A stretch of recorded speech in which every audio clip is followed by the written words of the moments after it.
Ready, start.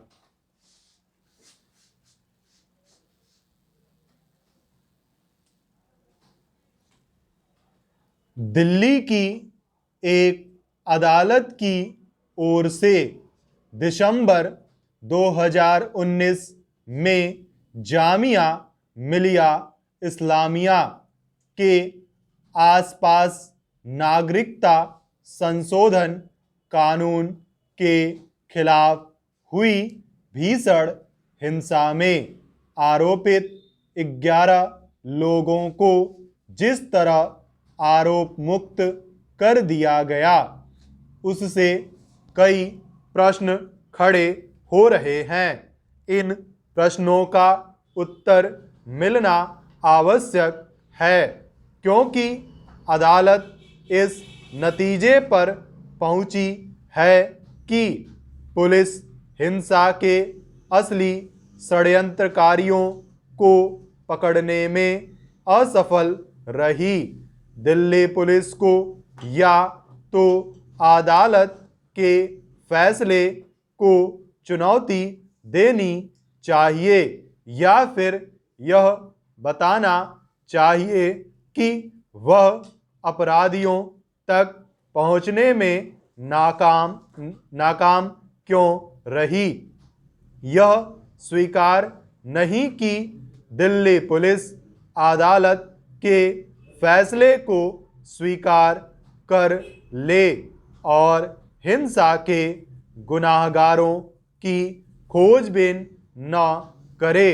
यदि ऐसा कुछ होता है कि हिंसा के दोषियों का दुस्साहस और अधिक बढ़ेगा, इसकी अनदेखी नहीं की जा सकती कि नागरिकता संशोधन कानून के खिलाफ हिंसा की शुरुआत जामिया मिलिया इस्लामिया के आसपास से ही हुई थी।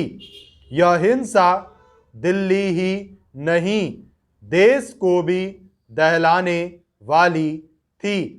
इसके बाद दिल्ली के साथ देश के अन्य इलाकों में भी हिंसा भड़क उठी थी। अदालत ने आरोप मुक्त किए गए लोगों को जिस तरह बलि का बकरा बताते हुए असहमति को प्रोत्साहित करने की बात कही, उसे हजम करना आसान नहीं, इसलिए नहीं क्योंकि यह किसी से छिपा नहीं कि नागरिकता संशोधन कानून के खिलाफ हिंसा असहमति व्यक्त करने के बहाने ही की गई थी और इस दौरान जमकर आगजनी और तोड़फोड़ की गई थी। यदि आगजनी, तोड़फोड़ और हर किस्म की अराजकता को भी सहमति के आवरण में ढक दिया जाए तो कानून के शासन के साथ लोकतंत्र को भी संचालित करना कठिन हो जाएगा। जामिया मिलिया इस्लामिया हिंसा मामले में अदालत भले ही दिल्ली पुलिस के निष्कर्षों के विपरीत पहुंची हो, यह एक तथ्य है कि नागरिकता संशोधन कानून के विरोध के लिए जो भड़काऊ बयानबाजी की गई थी, उसी ने हिंसा का वातावरण पैदा किया था। स्पष्ट है कि अराजकता फैलाने वाले किसी कृत्य को असहमति की संज्ञा नहीं दी जा सकती।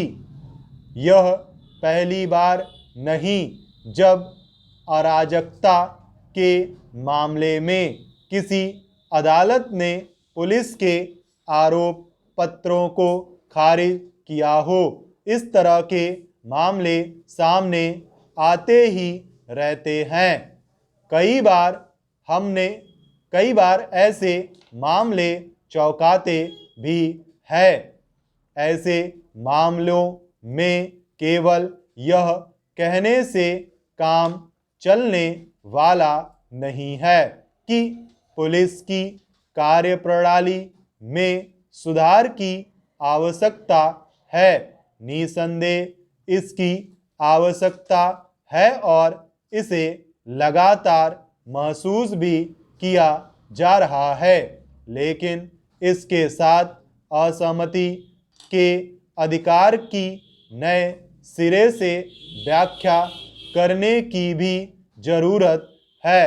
अभी तो ऐसा लगता है कि जांच एजेंसियां और अदालतें असहमति को अलग अलग तरीके से देखती और परिभाषित करती हैं। शायद यही कारण है कि असहमति के नाम पर हर तरह की अराजकता देखने को मिलती रहती है। स्टॉप।